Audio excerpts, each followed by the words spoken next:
home. He canceled some of his festival performances after the attack so he could support her. The following month, she returned to Manchester for the One Love Manchester benefit concert, where Mac joined her on stage for The Way. The Grande kept a pretty low profile for the next 6 months, only stepping out fully into the public eye in March of 2018 for Madonna's Oscar after party with Mac. Then the following month, the pair attended Coachella together, and the Grande released her single No Tears Left to Cry. Then, on May 7th, the Grande attended the Met Gala all by her lonesome. It was after the Met that she invited Pete Davidson over for her after party.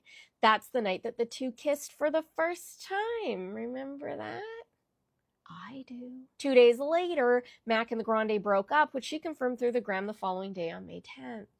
This is where we get into the Pete timeline, which there is a video for. You can go find it. It is on my page. On May 17th, Mac was arrested for drunk driving and hit-and-run charges after he ran his G-Wagon into an electrical pole near his house before fleeing. Police used his plates to identify the vehicle, funny how that happens, and arrested him at his home.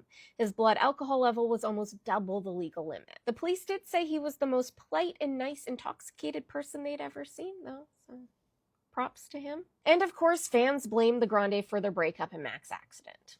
She hit back with, "How absurd that you minimize female self-respect and self-worth by saying someone should stay in a toxic relationship because he wrote an album about them, which, by the way, isn't the case. Just Cinderella is about me. I am not a babysitter or a mother, and no woman should feel that they need to be. I've cared for him and tried to support his sobriety and prayed for his balance for years, and always will, of course. But blaming a woman for a man's inability to keep his shit together is a very major problem. Let's please stop doing that." Which is accurate, by the way.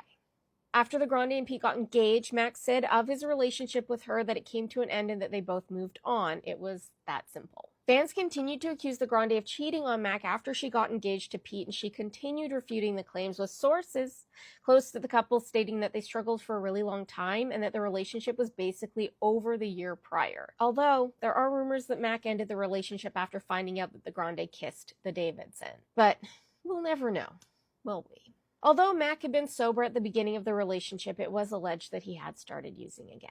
I mean, the running of the G-Wagon into the pole. Which is why, on the morning of September 7th, Mac was found unresponsive in his home in Studio City. He was pronounced dead on the scene. His autopsy revealed that he died from a mixed drug toxicity of fentanyl, cocaine, and alcohol. His manner of death was ruled accidental. Investigators had determined that Mac had purchased counterfeit OxyContin that was laced with fentanyl. The dealer who sold Mac those counterfeit pills, Stephen Walter, was sentenced to 17.5 years in prison. In the wake of Mac's death, the Grande and the Davidson broke up, and she announced that she was taking a break from public appearances and concerts. That December, the Grande revealed a new tattoo where Pete's dad's badge number had once been. Now she had the name Myron tattooed in the same spot in honor of Mac's beloved rescue dog that she had taken in after his death. A month before Mac passed away, he released his 5th studio album, Swimming, which was nominated for Best Rap Album at the 2019 Grammys. It was Mac's first nomination. The Academy invited his parents out, and then Cardi B won for that category. The Grande was livid, expressing frustration over the fact that they invited Mac's parents out knowing that he wasn't going to win. Which, honestly, fair reaction. A year after Mac passed away, the Grande did an interview with Vogue saying, "By no means was what we had perfect, but frick. He was the best person ever, and he didn't deserve the demons he had. I was the glue for such a long time, and I found myself becoming less and less sticky. The pieces just started to float away." Honestly, it's very difficult to be the glue for someone when you're fighting your own demons yourself.